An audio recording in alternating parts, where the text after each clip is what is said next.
You're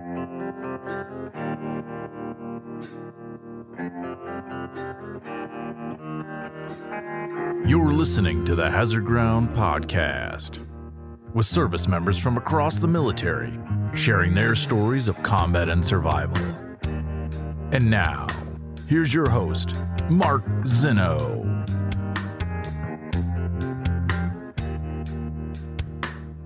Welcome into the Hazard Ground Podcast. As always, we appreciate you joining us each and every week. Before we get started with this week's episode, not only a tale of somebody who's been to combat, but somebody who is doing the most with what is going on in America today. We'll get to that coming up here in just a minute. Want to remind you guys about a couple of things. Please hit the Apple Podcast reviews. It really is going to help us grow. Again, we want to crack the top 100 Apple Podcasts, so we need you guys to get on there, leave a short review. Doesn't have to be anything long. And here is like a perfect example of a review you can leave. We just got this one from Ptsd. It says, literally the best podcast on all platforms. Thank you for telling the story of all these heroes. Any way we could get some African-American hero stories told in light of Black History Month. Thanks again. Awesome podcast. These stories need to be heard. Thanks, brother. And he gave us 5 stars. So please give us that 5-star review. I do want to address the feedback from Ptsd. Obviously, we understand historically that we have not had a lot of African-Americans on the podcast, or a lot of females for that matter, but it's certainly not for lack of trying. We're constantly looking for more diversity in our guests and the stories that we're telling, and that includes translating to different genders, ethnicities, races, whatever. A lot of the time, it comes down to who we can actually get to agree to come on. Like, we reach out to everybody. There is no sort of, specific story that we're looking for, but we reach out to everybody, and without getting too invasive or too creepy or too annoying, it just depends on if they respond back to us. So that's a big determining factor in who we can get to come on the show. And look, the bottom line is that if you know of somebody with a story of combat and survival, and you're living the values that we aspire to uphold through sharing these accounts, we want to tell your story in the podcast. It's as simple as that, and you can help us out by sending us suggestions. So if you have contact information on a person or can make an introduction, we are all ears. In a greater sense, that helps you, the listener, be a part of the show in a bigger sense as well. So again, if you have suggestions, send us an email, producer@hazardground.com, and we'll certainly do our best to get everybody on that you guys want to hear, regardless of race, ethnicity, and gender. Again, we want them all, and certainly we will do our best to focus on the minorities within our service and in our ranks to tell those stories as well, because they are so very, very important. All right, we are one step closer to the big announcement we told you guys about, and I'm going to let you have a little bit more information. And basically, we are partnering with a company, a veteran-owned company, that is going to help us add a video component. And the Hazard Ground is going to be part of building the foundation for a military-related media arm of this company. And we are going to be the content creators of it. So we are going to go multi-platform. And I want to tell you who the company is. If you guys have listened to us, you might be able to take some well-educated guesses. If you follow me on social media, you might be able to take some well-educated guesses. I have a very strong history with this company. And in fact, one of the high bigwigs in the company was a former guest on the Hazard Ground. But this is really going to take everything we're doing to another level. We're just waiting for our press release to come out before we make the official announcement. So again, dotting all the I's, crossing all the T's. But really, this whole podcast is going to be taken to another level. Video component, military-related media arm, different shows, different concepts, just a whole bunch of things that Hazard Ground is going to be a part of. So stay tuned. I know I've been kept you guys hanging on for a long, long time, but just hang on a little bit longer. Don't forget to check out our website, hazardground.com. Don't forget about our Amazon promotion as well. Follow us on all the social media sites, Facebook, Twitter, Instagram, at Hazard Ground Podcast. Subscribe to the YouTube channel. Thank you so much for being patient with me. Now on to this week's episode. Joining us this week on the Hazard Ground Podcast is a retired Navy Corpsman who spent 13 years in the Navy with a deployment to Afghanistan, and he founded the organization Continue to Serve, which is a group of veterans committed to advancing social justice initiatives like Black Lives Matter, and his organization was also part of a group of veterans who worked to clean up the Capitol and the city of D.C. after the attack on January 6th. He is David Smith, joining us on the Hazard Ground Podcast. David, welcome, and thank you for being here. Yeah, thanks for having me on. All right, 13 years in the Navy and one deployment to Afghanistan. And you just got out recently this past December. Now, we usually ask about how you got into the Navy and why, and that's the very beginning, but I'm kind of curious. The first thought that popped into my head, 13 years and out. Usually when you get past 10, people just walk down the rest of the hill to 20. What happened? Yeah. Well, actually, so that was I was due to medical issues, Okay. so I was medically discharged, unfortunately. Gotcha. But Okay. that was where that kind of went. But it's all good. I mean, to be perfectly honest, the reason I got out is because I didn't take care of myself initially. So I battled with PTSD for about 10 years while I was still in the Navy, and it really got to me at one point, and then it took me on a pretty tough ride.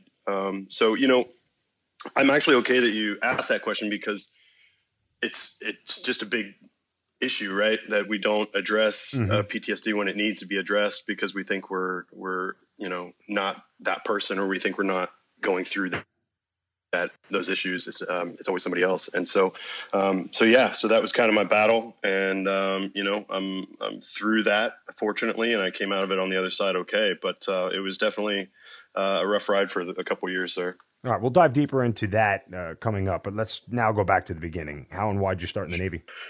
Yeah, so I tried to join the Navy when I was right out of high school. At the time, there was not a lot going on. It was during the Clinton era. There was kind of a downgrading of a lot of things in terms of operations and all that. So I had some medical issues that wouldn't let me in.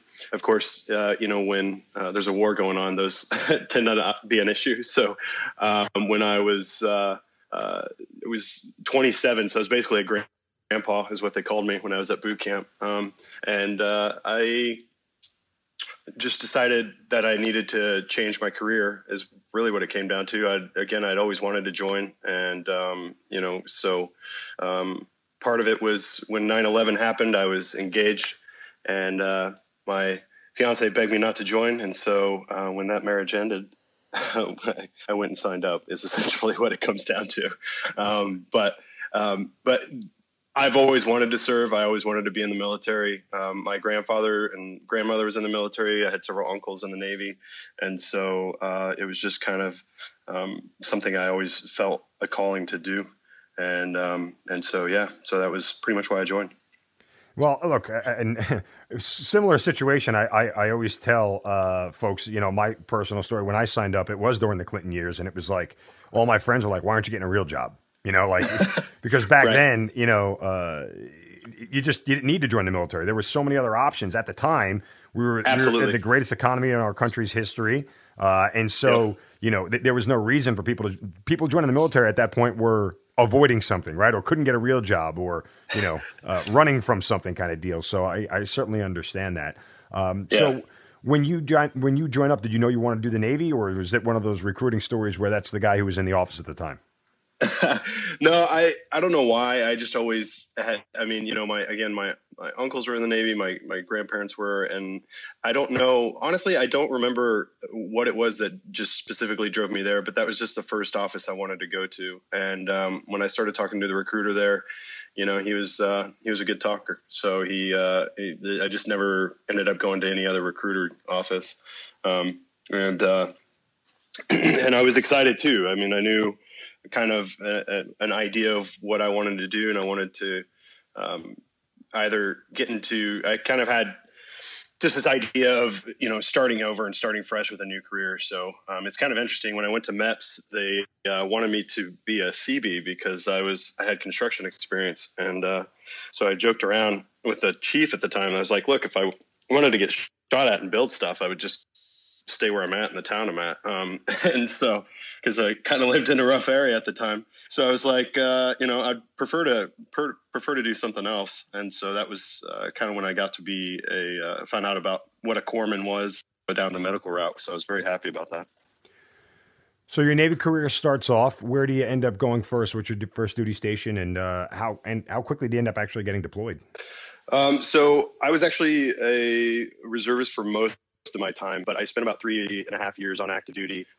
So I went through A school, B and C school. So I went through Corps school and then field med. And then after that, which that took a while because it was 2010 when I joined. So there was such a huge need for corpsmen at the time. My entire, almost 90% of my boot camp was all corpsmen, which was kind of weird that it was all of us went to boot camp together. Then we all went to Corps school together, and then we all went to field med together. It was pretty awesome in that regard because we had been together for almost a year at that point, or a little over that. And so I ended up actually getting put on hold, and I worked at while I was waiting to class up with field med. And so I worked for almost 4 months at the Camp Lejeune Naval Hospital, or I'm sorry, the Lejeune Naval Hospital. And so that was pretty much where I got started. My Master Chief there asked me if I had kids, and I said yes. And he was like, "Okay, perfect. I know where I'm going to put you." And I was like, "What does that mean?" And he says, "I'm going to put you in labor and delivery." So that's where, and I said, "Really?" And he said, "Well, I'm not going to put an 18-year-old in there. You're going to have to go in there." So anyways, my first duty station was technically the labor and delivery deck of the Camp Lejeune Naval Hospital. Wow, that must have been fun. Like when you get there, it's like, this is not what I signed up for. Right. Yeah, exactly. Not exactly what I had in mind, but it was it was a good experience. It always is in the Navy. You figure out what your job is and you just go with it. All right. So after delivering babies, what's next for you? So after that, I go to field med, and I learned my first lesson with the Navy and how things work, because all of the guys were getting deployed to Afghanistan immediately that were on active. And so I put in a request to go so I could go with all these guys I had trained with. And I was then told that I had to go back to my reserve center. And basically it came down to budgeting. If they would have sent me straight out of C school to the deployment, active duty would have had to pay for me. Whereas if I go back and check in at the reserve center and then deploy, then the reserves has to pay for it. So since I was what's called an NAT or a NAT, they made me go back to my reserve center. So then it took me another 2 years of emailing everyone. I mean, I was emailing 06s. I was emailing anyone I could get to listen, to try and find a point of contact. There had to be a detailer somewhere that plugged in field corpsman. And so it took me about 2 years to find that chief. And when I finally found him, it was a pretty easy connection after that. So I ended up deploying with a reserve battalion out of Corpus Christi, Texas, 1st Battalion, 23rd Marines. And so that was when we went. It was in 2010. So I joined in 2007. So it took me about 3 years to get to that process. So that's an interesting time in Afghanistan, because Iraq is winding down at that point in time, or at least theoretically beginning to wind down. And I say that because you get to Afghanistan at a time where violence is ramping up. The mission set is growing. Right, we're putting more and more troops on ground there. So, What was your mission when you got there? So we kind of got piecemealed out. Alpha Company went to Sagan, Bravo went to Delaram. We had Weapons Company on the wall at Camp Leatherneck, and then we went down south to a patrol base called PB Baldak, and it was actually we shared the base with the Brits, so it was a pretty interesting time there. But we would basically spend about 3 or 4 weeks down at PB Baldak, and then we'd go back to Leatherneck for a week to do QRF and do some northern patrols. So that was just kind of our rotation while we were there. We didn't really, fortunately, our company didn't really deal a lot with direct contact, but we did have a lot of IEDs, so that was the biggest issue we had. But Alpha was in Sagan, so they were definitely dealing with a lot of stuff, and that was where we lost some guys, and things were a lot tougher up there.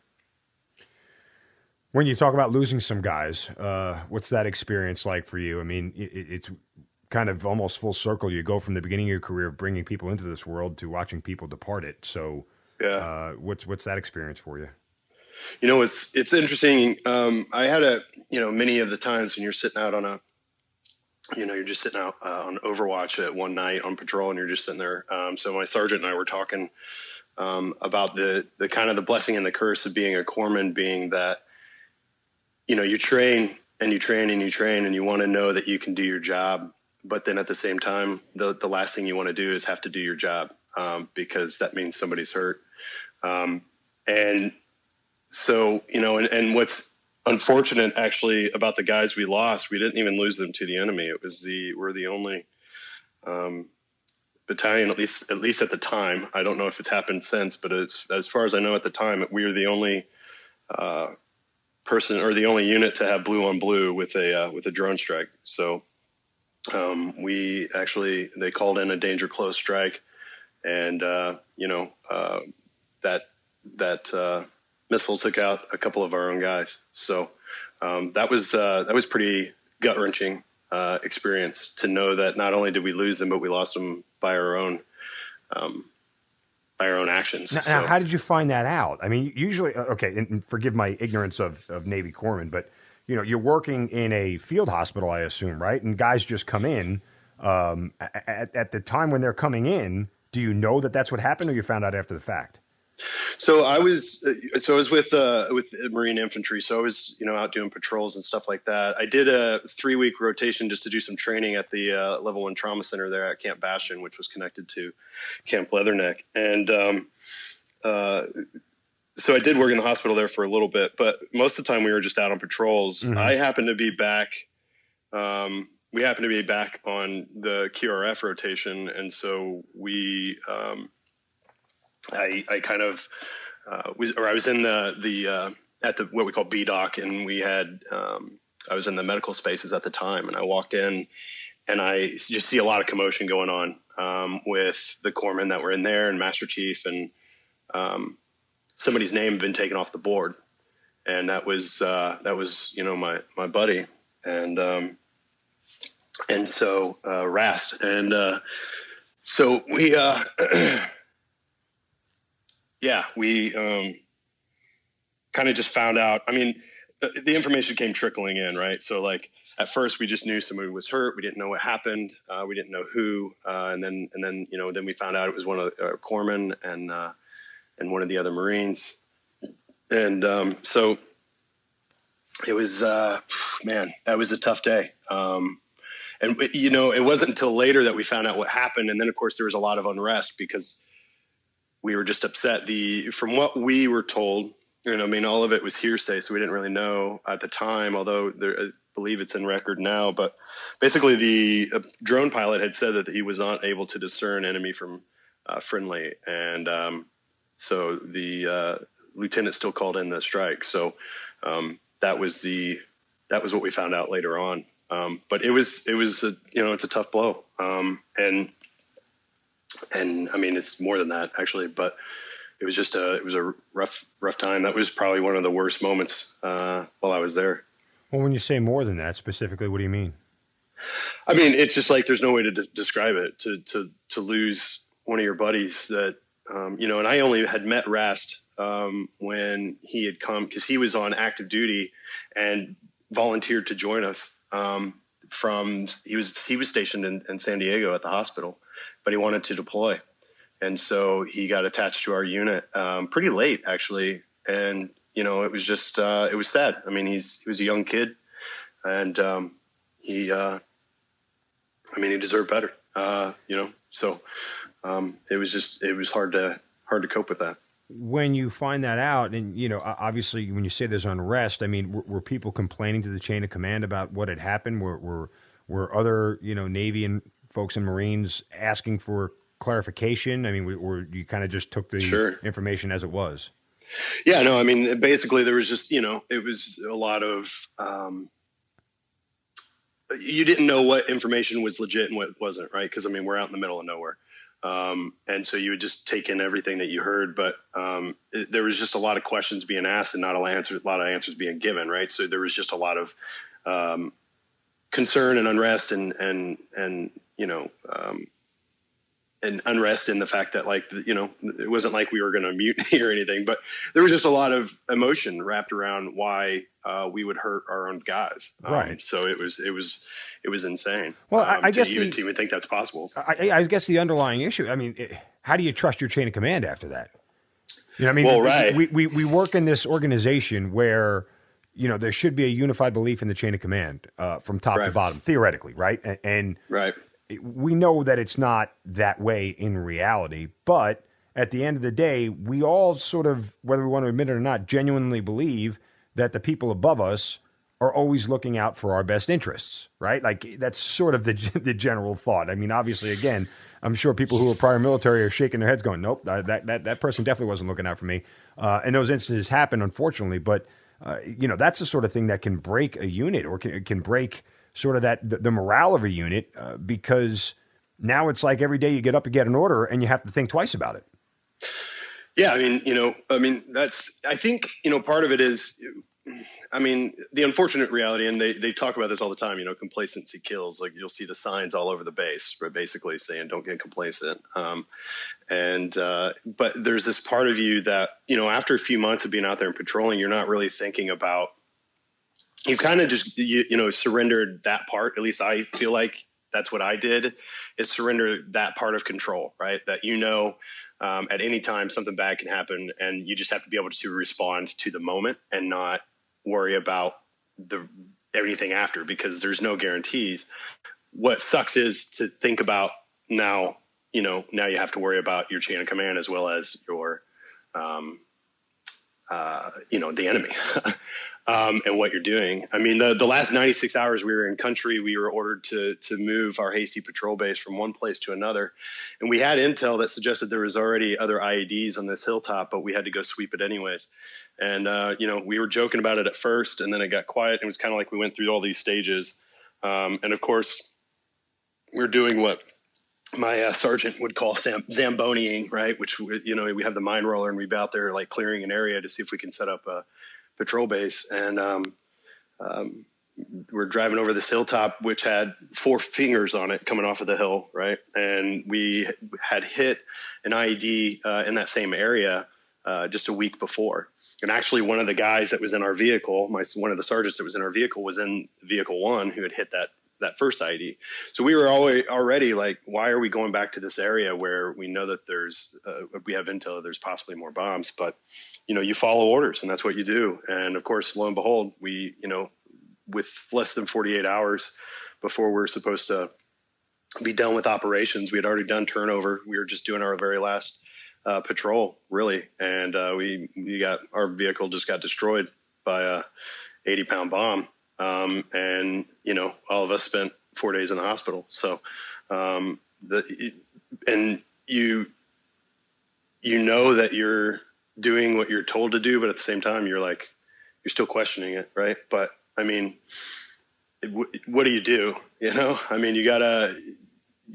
You follow orders. That's what you do when you're over there. And so that's what we did. And, it led us to where we were. Yeah, I can relate. I had a similar instance happen 8 days out before I left.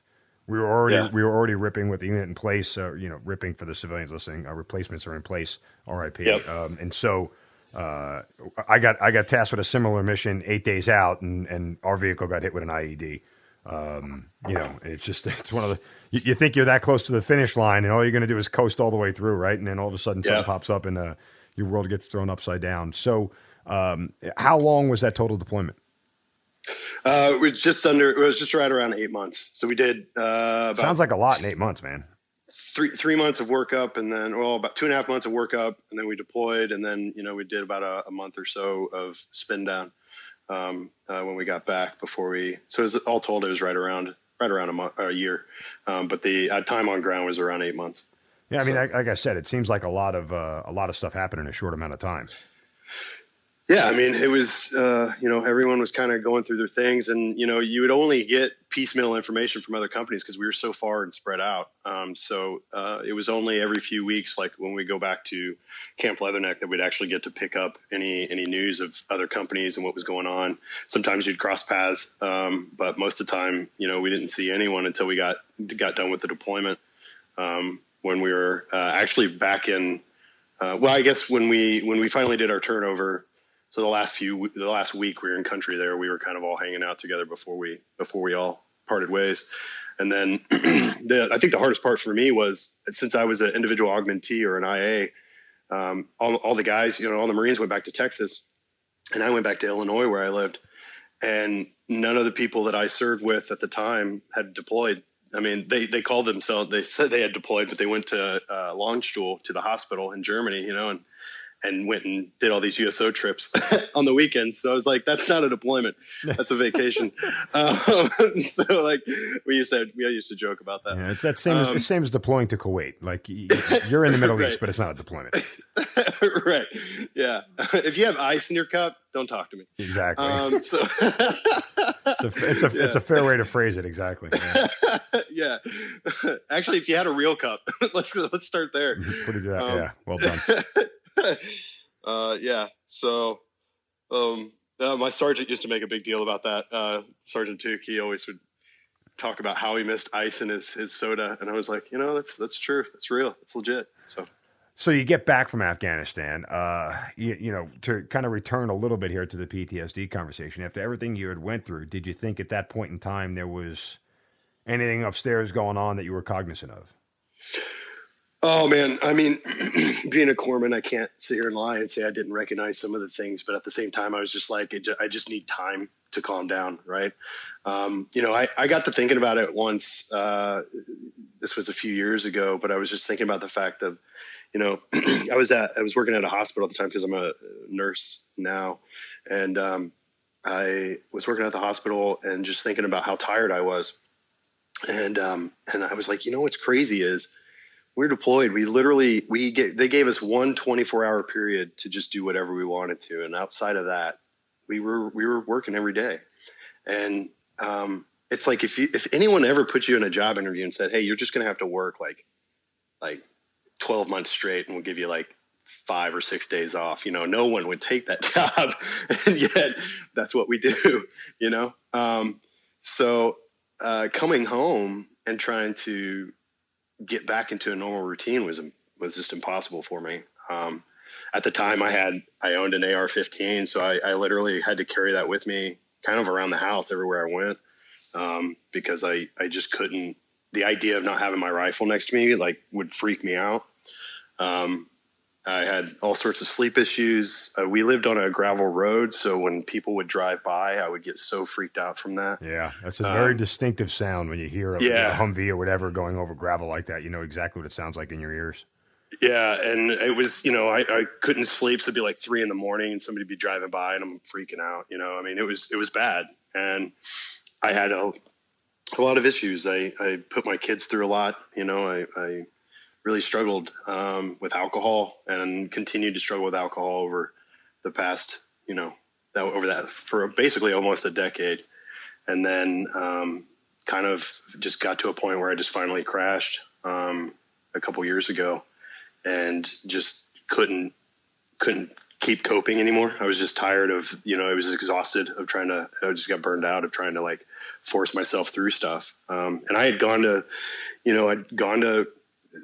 college. I got my bachelor's degree. I almost failed out one semester and I was able to recover and keep going. But I was battling with suicidal thoughts a lot. And I still do, honestly. So there's a lot of that happens. And I think it's important that we talk about it because if we don't get it out there, if we don't make it a comfortable conversation, and it's not an easy conversation to have, but we've got to be able to get out there and get in front of it, or we're going to continue to have men and women, dying when they get back. I mean, that's another thing. We've lost guys from our battalion after we got home.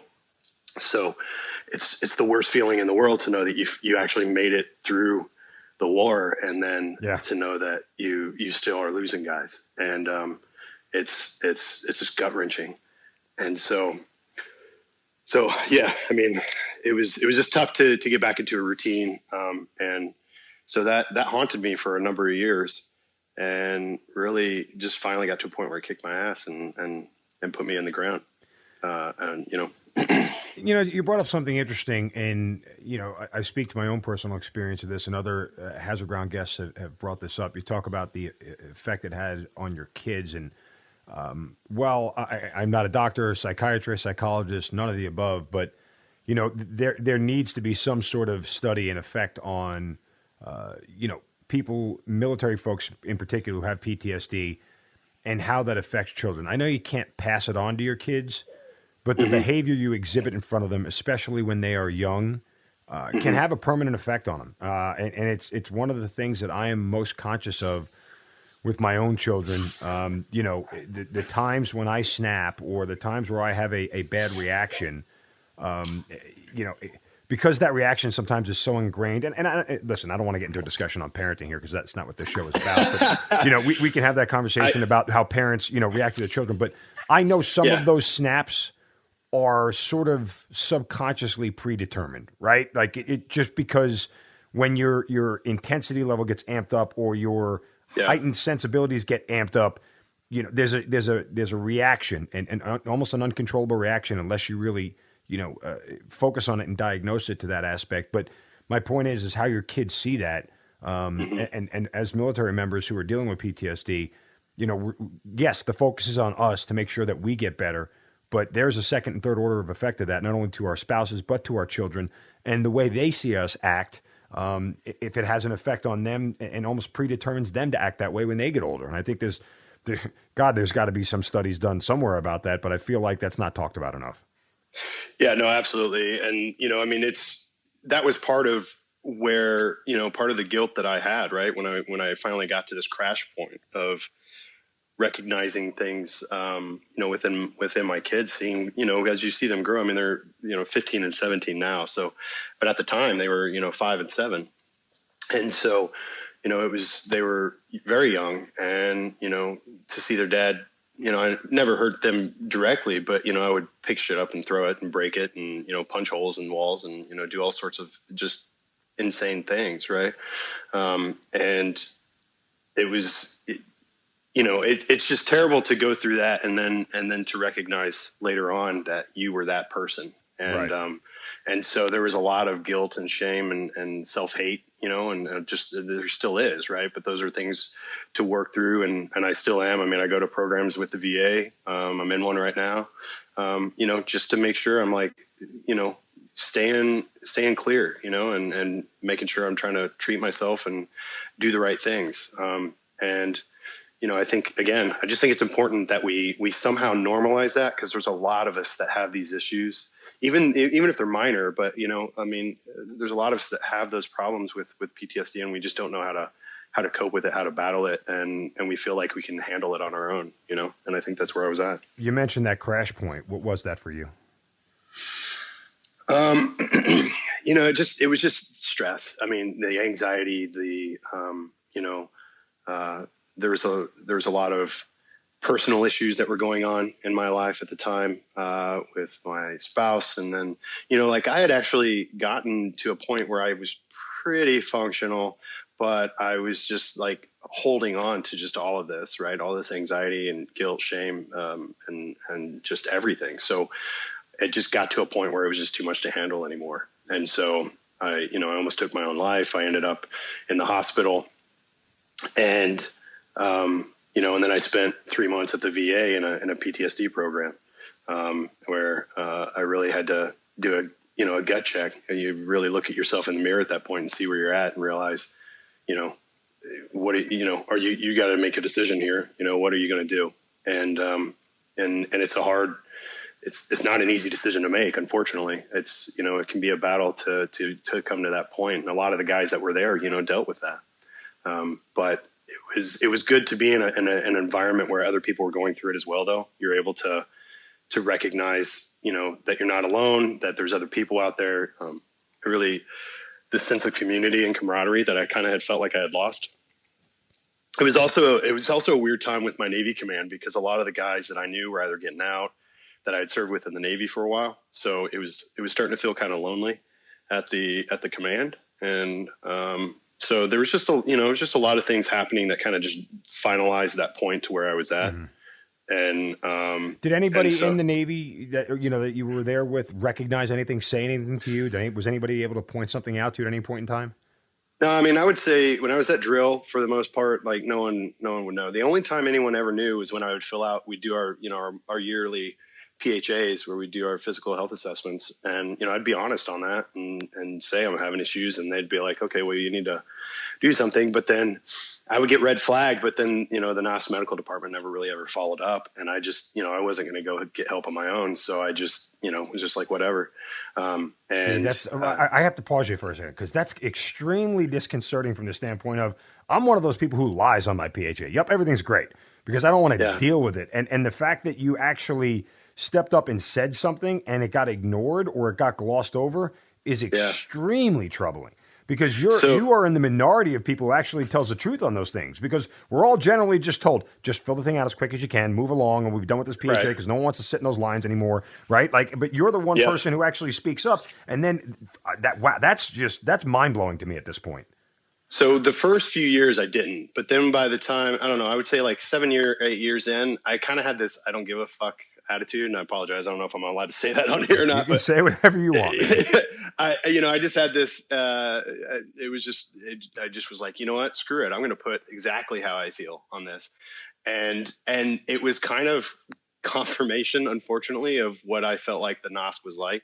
I won't say which NOSC I was at, but it's a cluster. And actually, the last year and a half I was in the military, I was questioning if it was even worth it, if the 13 years was worth it, if everything I put my kids through was worth it, because they didn't believe me while I was in the hospital at the VA. So I was in that 3-month program. While I was in the hospital, they were trying the command at the NOSC, not my command, but the medical department at the NOSC was trying to make me come back to do my PFA and weigh-in. They wouldn't give me a waiver, and they threatened to fail me. They threatened to give me UAs for not showing up. And I was like, I'm in the hospital in an inpatient program for mental health right now. Like, what is your problem?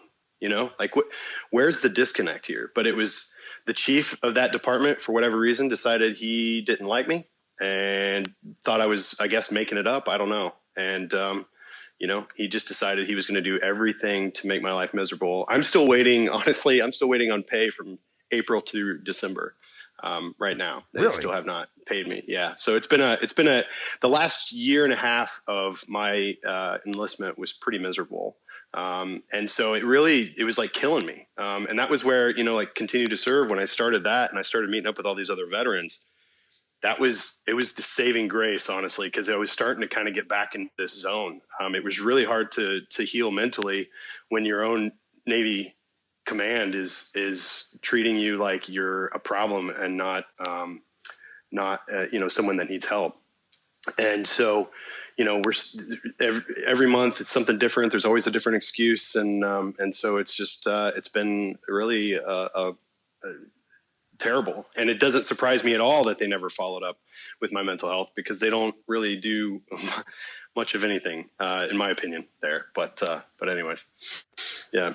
Wow. I don't want to gloss over, the last decade of your Navy career post deployment, but, anything worthwhile, noteworthy that stands out that we need to know as far as your story is concerned? The irony is I think the coolest thing I ever did in the Navy was actually, a funny story. My master chief was having an issue with a spreadsheet. This is literally the first day I'm at Camp Lejeune. And, so I was like, oh, master chief, if you just do X, Y, Z here, it'll make that easier for you. And so that was where I learned you don't show master chiefs how to do stuff, because then he stood up immediately and told me to sit down. And so immediately I got put with H&S Company, which really pissed me off because I wanted to be with the line. And, that was why I deployed. I didn't deploy to be an admin, and, and so, but the coolest thing that I ended up doing, our chief ended up getting in trouble, and he ended up getting basically fired. And so as an E4, I had already passed, but I hadn't been promoted yet for my E5. But I was an E4 at the time, taking over an E7 billet as LPO of the medical department, and we were about 60%, 66% medically ready, and so I created this spreadsheet database of 900 Marines, and we got everyone, and we got roughly up to around 99% medically ready before the end of the deployment, and I had HM1s reporting to me on their numbers and all this stuff, and it was just it was definitely the coolest thing I feel proud about in the Navy, because I actually could measure my success. I could see what we did and what we accomplished, and it was really cool. But it was one of those things where it's just like, yeah, okay, and everyone kind of moves on, so no one really notices it, but I remember. So, anyways. Wow. Yeah. So your decision, as you mentioned earlier, wasn't yours to get out of the Navy. You get medically boarded. How does that process start and come about for you? Ultimately, after the the suicidal attempt, it was pretty obvious I was not fit anymore. I knew I wasn't deployable at that point. I always thought I was. I had actually volunteered for probably at least 3 more deployments, and I just didn't get picked up for them. And I can't imagine. I don't know what I would have been like if I would have gone, and certainly what I would have been like when I got back. So I'm glad I actually never got any of those. But I just wanted to go back so bad. That was one of the first feelings I had, which was really weird. But I couldn't seem to break that for a number of years of just I was like constantly hunting for another deployment to go back. And, so, but when it got to the point of being hospitalized and all that, I realized, you know what, unfortunately it's time to hang up the boots, which killed me because I had finished my bachelor's degree. I wanted to put in for a commission for nursing. I was in a boarded program in the reserves, which was called HM to BSN. And basically while I was in school, my school time counted as my drill time. All I had to do was, show up for annual trainings. And then, I had to do my PFAs, and then I had to keep up on all my, other trainings. I had to keep certified and everything else, but, I didn't have to go to drill. And so that was kind of what I did. And my hope was to get, a commission after I finished nursing school. But by that point I was already just so burnt out and so anxious and dealing with all these mental health issues that I hadn't been dealing with, that I was angry, that I had to compete against civilian nurses. And so I just said, screw it. I don't want to do a commission if you're going to make me compete. I was really mad at the recruiter. Cause I was like, I've got a decade in, I've been deployed of all these things. Like what else could I possibly do to be a better candidate than somebody you would bring in and have to teach them the Navy way. But that was just kind of how my mentality at the time. And so I said, screw it. And, ended up just pretty much hanging up the boots. I mean, I just never went back to drill after I had that crash. It's pretty much what happened.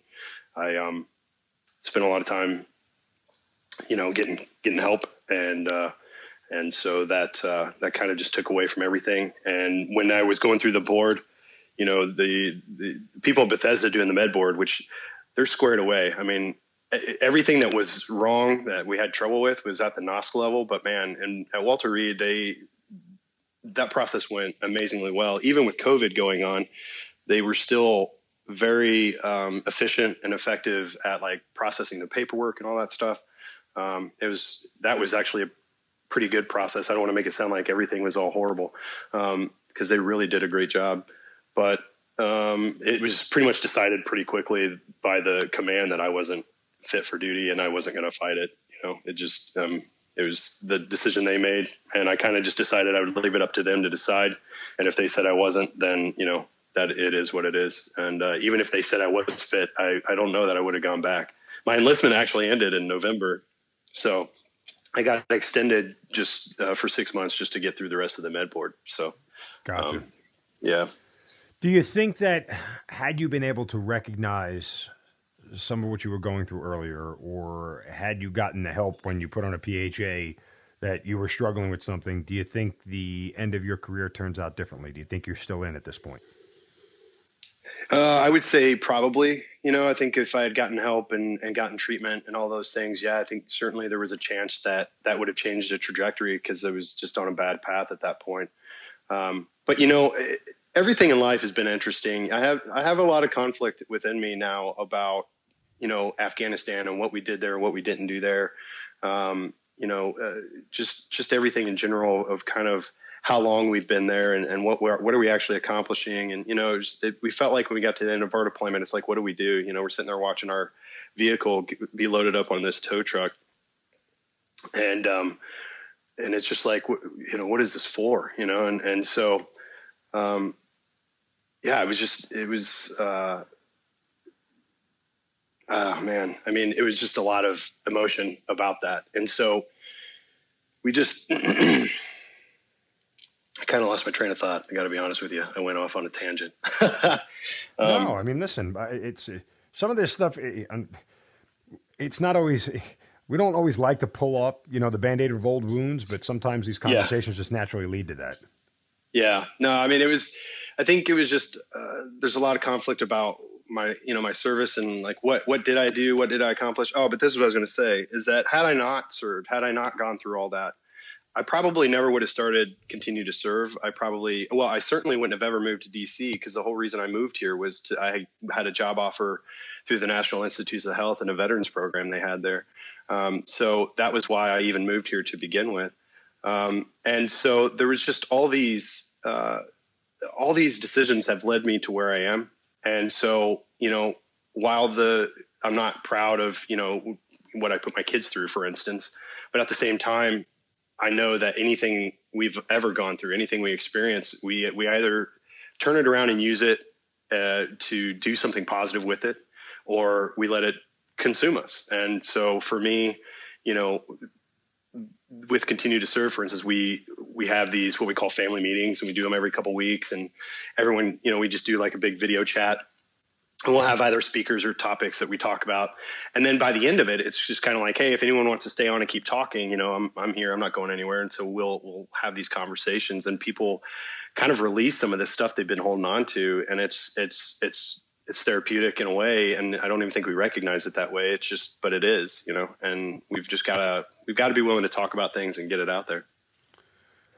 So as your career comes to a close, you mentioned starting up Continue to Serve. How is it born? When does the idea come about? Give us the background. So June 1st happens. We had about 1,600 troops on ground. Of what year? Of this was 2020. Okay. Yeah. Sorry. And June 1st, 2020, it comes around, and we've got all these troops. Everyone's seen the iconic photo of all the troops standing at the Lincoln Memorial. Yep. There's troops. I can't even tell you how many law enforcement agencies there, from all around the DMV. And I'm sitting there at home watching CNN, waiting for Trump to speak, because he was supposed to give a speech about, all the rioting and protesting that have been going on, and or what he, mostly said rioting. I shouldn't even say that. I shouldn't even give credence to that. But he basically, gives his speech, and then they clear the square, and so he could have his photo op with the Bible, and it was like gut wrenching to watch. I'm watching reporters getting hit with batons. I'm watching people get shot with rubber bullets at point blank range. I'm watching people getting gassed, and I knew I had buddies down there. No, you say watching. You mean watching on TV, or were you there? Yeah, I was watching on TV. And I knew I had some friends down there. I was super nervous about them. And but at that time, I had never protested. I had never organized. I wasn't really into that kind of thing. And I was just like, you know what, like. June 2nd, that morning, I'm super just worked up and angry about it, at the prospect of people's First Amendment rights being crushed, at the prospect of Black Lives Matter being treated in a way that it was it's all riots and looters. There's no and Antifa and all these things, but never talking about the actual issues that causes the Black Lives movement to matter. And so June 2nd, I'm sitting there like just really worked up, and it just so happened a buddy of mine that I deployed with to Afghanistan had just moved to DC, and he was like, "Dude, we gotta do something." And I was like, "Yeah, I don't know what to do. What do you want to do?" And he's like, "Let's just go to BLM Plaza and make a couple signs." And I was like, "All right, cool." And so we did. And I got in a big argument with my wife at the time, because she was like, "We've been sequestering ourselves all this time, and now you're going to go out in a big public spectacle." And I was like, I can't sit back anymore. I just can't. I can't be a keyboard warrior and try to convince people on social media. Like I've got to do something. And so we made some signs. I made a post on the Washington D.C. subreddit. I was super nervous about it, we went anyways. I made the post anyways. I was afraid like the veteran community would really kind of lash out at me, honestly. And what happened in return was just amazing. I mean, we ended up having about 4 or 5 people show up, complete strangers. We'd never met each other before, but veterans who just felt this calling to be out there. And before you know it, we had every week we were out there after that. I mean, it just didn't stop. We kept going every week. We had something going on, or we'd go to another protest, or we'd try to, if we didn't know anyone, we would just show up and try to find something going on. And we did that for months. And eventually we really got developed good relationships with a lot of the grassroots organizations here, and just started marching with them, trying to provide what we call security, which is really like de-escalation, and try to be liaisons between the officers and the organizers. We provided street medics, we would provide logistics, supplies, whatever we could get, whatever we could get people to donate. We would have stuff for mutual aid. And we just wanted to do something and not sit back anymore. And it was that camaraderie and that dedication to service that really reminded me of why I wanted to be in the Navy and why I loved being in the Navy. And so the past 7 months has been amazing, because it's been a reminder of why people serve, and there's been that camaraderie that I'd been missing for so long. So it really kind of developed into something better than I could have ever imagined. And now we're busier than I ever thought we would be. So it's going pretty well. So, it sort of starts very organically. But, did you know that you had something there that you could call Continue to Serve? Like, I mean, was this an idea that all of you put together? Kind of just, I'm trying to understand a little bit more about sort of where it actually, pops in your mind, like we have something here that we can continue and people are going to, they're going to be part of. Right. Yeah, no, it was not that well thought out at all. Again, having never organized, having never protested before, which, by the way, feels super weird the first time you go. And I want to point that out because I think a lot of people are afraid, or not afraid, but just like uncomfortable with it. And it's just one of those things you just have to kind of experience. But basically what happened was the Reddit post I had made was blowing up so much, and I was getting so many upvotes and all this. I got nervous for some reason. I got nervous that someone from my Navy command would see it.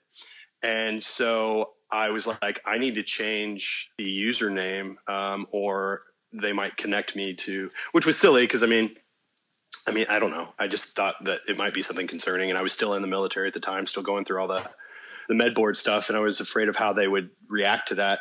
And so I changed it. And when I was trying to figure out, it was literally on the whim. I was like, well, I need to change this to something. What can I change this? And I was like, I need it to mean something, but it was literally just on the spur of the dime, really just Continue to Serve. That just seemed to be something that was relevant. So I did a couple searches online to see if there's any other organizations called that, and there wasn't, or nothing that I could find easily. And so I was like, screw it, I'm just going with that. And that was it. And that started about a couple weeks after after into June, basically. And then that was how we got started. Everything that happened, all the events that we organized, everything happened through our subreddit, and we just communicated through Reddit initially. And that was how we had everyone showing up for events. And so then from there, it just kind of grew and grew and grew. Did not plan any of this though. It was super organic. So after everything ends over the summer, and you have Continue to Serve in your hands, what's sort of next? Do you know what's next? Are you looking for something to do, or you just sort of have to wait for a lack of a better way to phrase it, the next cause to pop up that you can get behind? So, I mean, essentially until January, we were still out there. There were BLM groups that were still having marches, still protesting, even in the cold weather. And so we were still pretty busy with the marches. We also started during election season. We worked with another organization that was called Election Defenders, and essentially we just had people go to the polls and hang out and ensure that it was nonpartisan. The whole idea was just to make sure no one was getting heckled or harassed or anything like that while they're at the polls. And we handed out refreshments, snacks, stuff like that, and just tried to make it as positive of an event as it should be, because voting should be, a happy time to be able to take part in your civic duty to vote. And so regardless of who you want to vote for. And so we just, we did that. We had people in Maryland, DC, and in Georgia to do that. And then we did the cleanups, and that was kind of a spur of the moment thing too. We've just kind of reacted to what we felt needed to be done. And after after January 6th, there was just a lot of racist stickers all over the street signs and trash cans and just everywhere up and down Pennsylvania and around the DC area. And so, we've been trying to go through and pick up trash and clean up those areas. And that, that kind of is what initially gave us a lot of national press and gave us the ability to kind of expand. So we're in a we're still in startup mode, but we're also in expansion mode. So it's a little bit chaotic. Well, let's talk about January 6th for a minute. And again, we try to stay away from politics. I mean, look, obviously being in the military, there's always political ties to it, right? Like you're not going to escape that. So, and by all means, you're free to express whatever opinion you feel. By no means are we, again, your story. So you can say what you like, and guess what, audience? Sorry, you got to deal with it. So, but I guess where I was going with this was that, January 6th happens, and, you have this organization continue to serve where you're trying to support and promote veterans, being part of the process of America, so to speak, right? Equality and democracy yes. and all those things. What are you thinking and feeling as all this is going on? Well, first of all, to kind of address what you're just saying, with Continue to Serve, we don't look at this as a progressive liberal issue. Right. We look at this as civil rights equals, human rights. And we don't want to be involved in the political spectrum of it either. What we do know is there is a difference between there is a difference in policing. And we saw that on January 6th. I felt two very distinct feelings while watching what happened. I wasn't there initially. I got there a little bit later in the afternoon, so I didn't see them initially storming, but we did have some people down there. And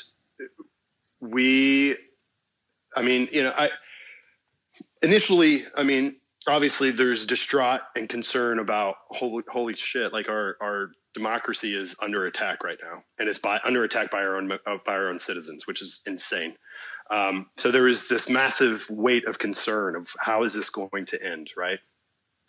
But before they even got to the steps of the Capitol building, I was watching how they were treating the police. They were pushing them, they were hitting them, they were yelling and screaming at them, they were doing all these antagonizing things. And after 7 months of being involved in Black Lives Matter protests, there's the level and the difference of policing was just unbearable. And it just infuriated me to no end, because they literally did not do anything until it was already too late, until they had already breached, right? And had those been, to just say it blatantly, if had those been black people that were trying to storm the Capitol, there would have been flashbangs, there would have been rubber bullets, there would have been gas, there would have been batons, there would have been probably real ammunition used if they would have actually got to the Capitol building. It would have been policed so much differently. So yeah, January 6th was, in my opinion, it was the shining example of the difference between policing of white people and black people in this country. And it was a shining example of white privilege that we simply, a lot of people just implicitly are biased, and they don't see it. They don't recognize it because it doesn't affect them. But I don't know how else to describe it other than that's what we saw. Yeah. And again, I don't think there's a lot of politics in that statement. I think that objectively, it's fair to say it that way. I personally don't disagree with anything you said, but and I think reasonable minds can choose to disagree. And as a previous guest on the podcast, Mike Jason, would say, as long as we operate in good faith in these discussions, it's fair to have disagreements about what goes on. So I totally agree. That said, the aftermath of it, did you feel like, that what was left of DC on January 7th, or what it looked like, was that for lack of a better term, a target of opportunity for Continue to Serve? Like, we can go and have a positive effect after it and make sure that our nation's capital sort of starts the recovery process, if that makes sense? Yeah. I mean, initially it was just, we had stayed out past curfew. We were on January 6th. We were still out just kind of keeping an eye on things because we knew they were going to go back to the Capitol building and vote. And we wanted to see if there was going to be a resurgence of people. Right. And so we were hanging out. And while we were hanging out, we're kind of walking around the streets and going up and down Penn Ave. And we saw, just saw these stickers. So my buddy that I was with had a scraper with him. And so he was like removing some of them. And I said, you know what, man? We're already out past curfew. It's nighttime. Let's not do this because if we do, they're going to think we're doing something to the signs instead of trying to take these stickers down. And he was like, well, I really want to take these down. And I said, I promise you, we will have an event. We'll get together. We'll get, 15 or 20 people together and we'll come through here and we'll clean all this up. And he's like, all right, good call. And so we had been handing out like hand warmers to the homeless and, and doing some other things while we were kind of waiting around. And then, everything stayed calm that night, fortunately. And so then, I think it was Friday, comes around and we're just like, I had promised, someone that we would do this. So we've got to do it. And so we just like slapped something together. It just so happened my ops manager, ops director, Jen had, hit up another Instagram account that is here in DC that has like 70-some thousand followers. And so they shared it to their story.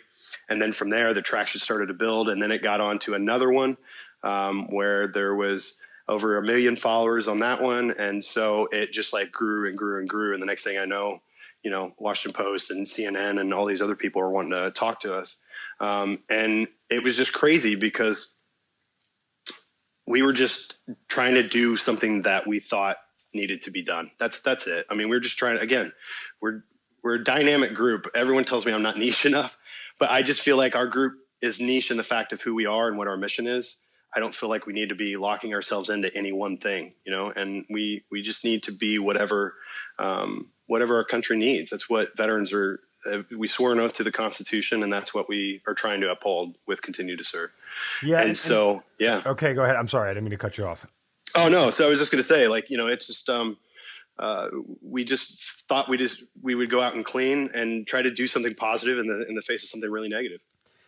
You mentioned, what veterans are called to do and the oath to the Constitution that we all swore. And this brings us to an interesting discussion that we're unfortunately having to have more and more of. And I think it's creating more of a civil-military divide. Just when you thought it was starting to close a little bit in the post 9/11 world, it's actually getting wider because there were plenty of veterans who took part in that assault on the Capitol. Right. Does your oath to the Constitution stop the minute you get your DD-214? And there's a complicated question there because on one hand, it does. You are just a regular civilian now, right? Mm-hmm. And who didn't swear an oath.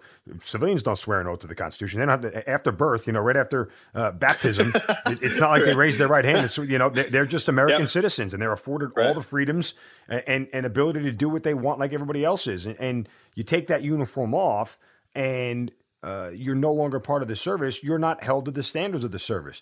That said, ideally, I'd like to believe that all of us who swore that oath take it with us to the grave. Now, here's where it gets complicated. Your previous service, and even somebody like me whose current service, doesn't give you impunity to do things because you wear or wore a uniform, right? Mm-hmm. I mean, whether veterans who assaulted the Capitol that day believe that they were doing it in the truest sense of democracy and trying to, quote, save democracy, that's a different discussion. But, objectively, destroying a building and trying to, threaten people is nowhere in our oath of office. That's not what we swore to the Constitution. So that part of it, I don't think is up for debate. The idea that you wanted to save the country from an election or a way of life or whatever, I think that's completely separate. So, when we see veterans in that doing those acts, and you guys have an organization here where you feel like our whole purpose is to carry that oath of enlistment beyond military service. Now you're sitting in a spot where you're almost, it feels like almost cannibalism to a certain extent. to the for us or for them or for in a sense where you now have to go police up your own and tell them to get their head out of their ass, to stop doing something that theoretically they should know they shouldn't be doing to begin with, if that makes sense. I will give. There's no doubt in my mind. I agree with everything you just said, and like what they did is insane. I can't imagine. I have a hard time believing that veterans who, again, took an oath to the Constitution thought, like, I'm going to go break shit. I'm going to go threaten people. I'm going to go scare people within an inch of their life and go, yeah, I'm defending America. Like those two things are counter to each other.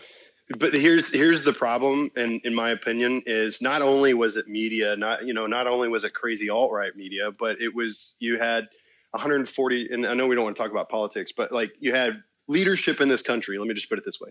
You had leadership in this country who was also saying that it was fraudulent, right? And I'm in no way am I trying to excuse anything they did. But what maybe in their mind, that was how they justified it. But you can't trample on the Constitution while trying to protect it. And that's my biggest thing. And by storming the building, by wanting to threaten, senators' lives or representatives' lives, that's not how democracy works.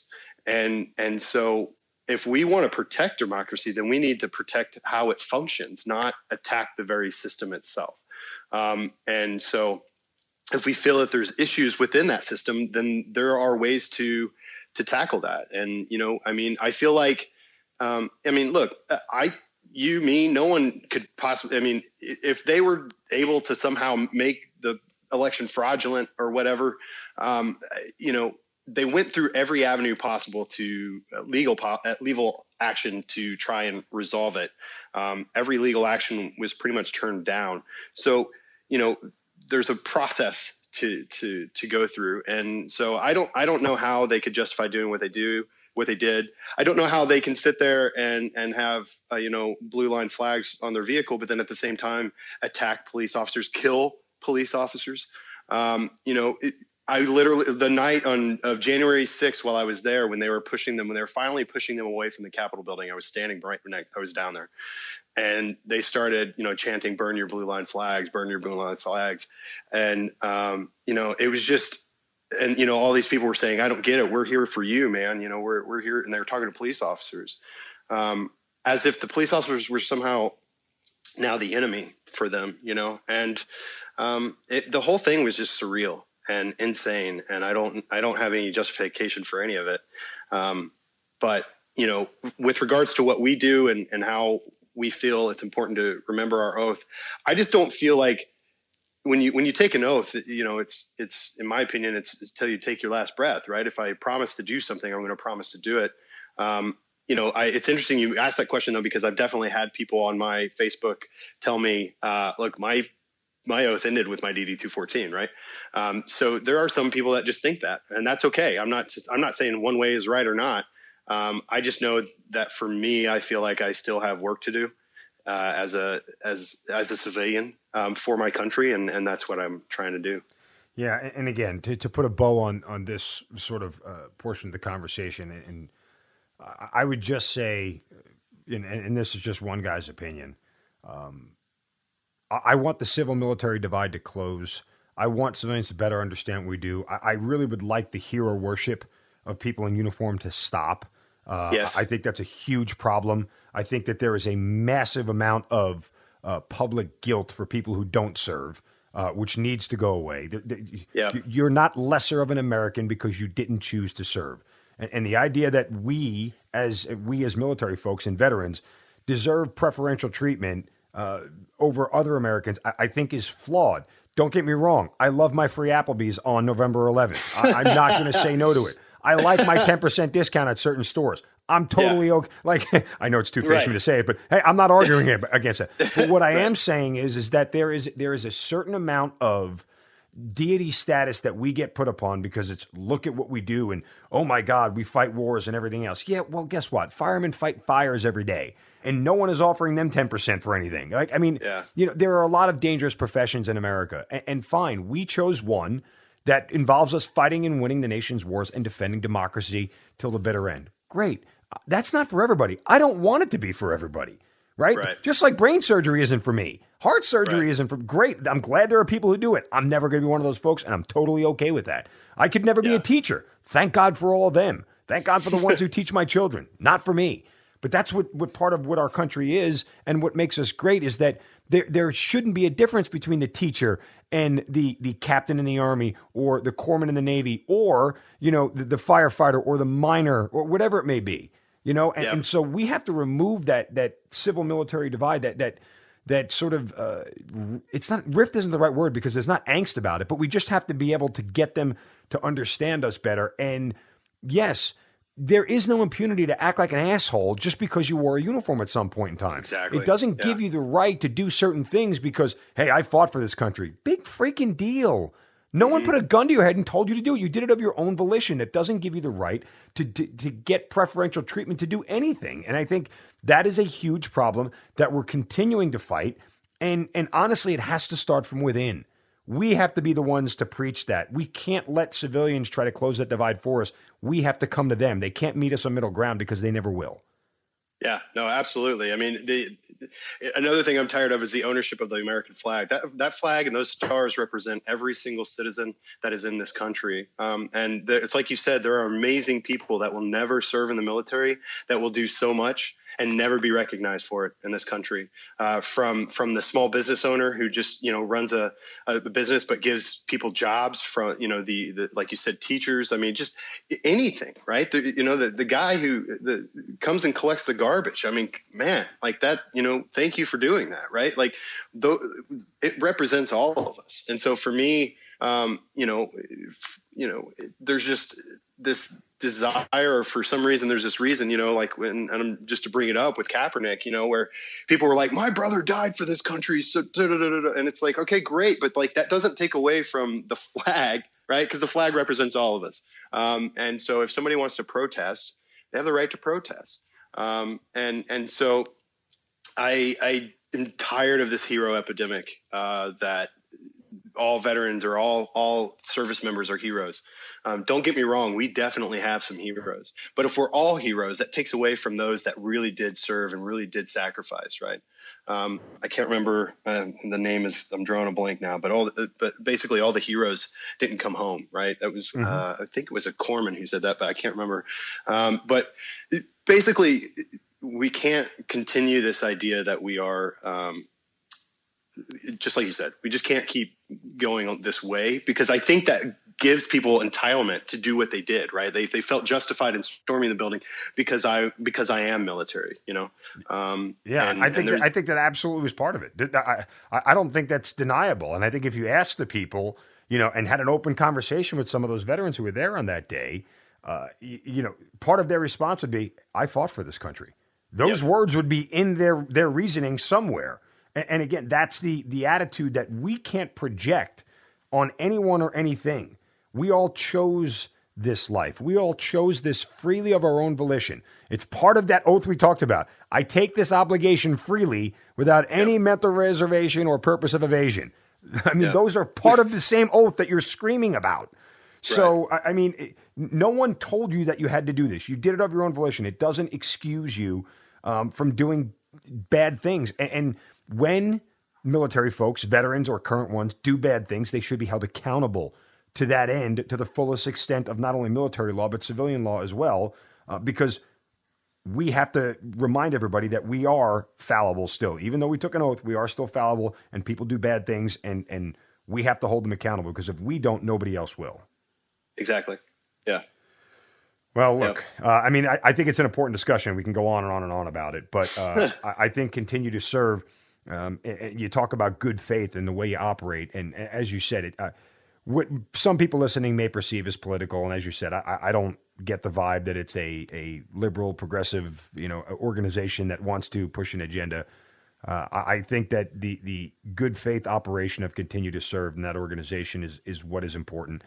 That at the end of the day, you as veterans, you're extending that oath beyond your DD 214 and beyond the service in the uniform to out of the uniform, and I think that's noble, and it's certainly warranted, and an example that a lot of others can follow. I appreciate that so very much. All I can say is we've after our first cleanup, when we started to get all this press, I mean, we have almost 1,000 people that have volunteered to be a part of our organization, and we're trying to desperately work through all of that and organize and set ourselves up, you know, in almost a nationwide format here really quickly. But I'm beside myself because I don't know. We're just trying to do the right thing. And I'm just so humbled and honored that there are so many other veterans and veteran allies out there that just want to be a part of this and want to, you know, again, just try and do something about our situation instead of just yelling and screaming at each other. Let's try and find resolution, you know, and that's all we're asking for. We want to have the conversations. You know, with my writing staff, for instance, we have numerous writers on our staff, and I talk to them often about, I don't want you to write. Basically, I want you to write dialogue, not division, right? So let's generate intellectual conversation. Let's talk about these issues. Let's debate them rationally and have legitimate conversation. And we need to do that in the veteran community. It needs to happen here. And our voice, unfortunately, whether we want it to or not, it speaks loud. I mean, look at all the attention former law enforcement and veterans got after storming the Capitol, right? That was kind of the big news buzz. Was, oh, holy crap, there's all these veterans, right? We always stand out. And when we can do anything to help socially advance those that are being treated in you know, and experiencing injustices, we need to, I don't know, it's my opinion, we need to do that. And so that's what we're trying to do. David, I certainly appreciate you, ripping off the Band-Aid of some old wounds and sharing your story with us and allowing everybody to sort of get an understanding of how you got to where you are. It's a personal story, and I know it's not always easy to share, so I thank you for that. And best of luck with Continue to Serve. You can follow him on the web at continuetoserve.vet, V-E-T. You guys can get in contact with David there and join the fight and be part of everything that Continue to Serve does. But most of all, man, I appreciate your time and your candor and your honesty, and thanks for being part of the Hazard Ground. Hey, man, thanks for having me on. I greatly appreciate it. You've been listening to the Hazard Ground podcast, hosted by Mark Zinno. If you have an interesting story to tell and you'd like to be on the show, send us an email at producer@hazardground.com. And if you like the show, don't forget to subscribe, rate, and review on Apple Podcasts. Thanks for listening. We'll see you next time.